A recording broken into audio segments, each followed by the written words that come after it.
True or false? In a triangle, the measure of exterior angle is equal to the sum of the interior opposite angles. Now what do you mean by interior opposite angles? Actually, in some books they give this word as interior opposite angles.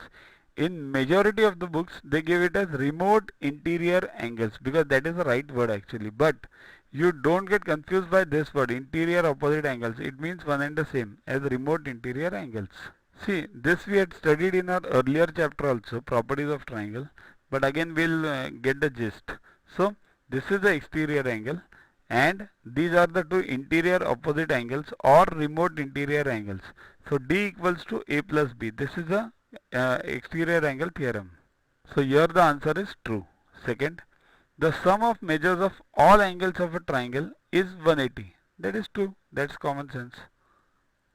We know this since 6th standard. Okay. See this, A plus B plus C equals to 180 degrees. Next, a perpendicular is always 90 degrees to the given line and or the surface. Perpendicular means 90 degrees.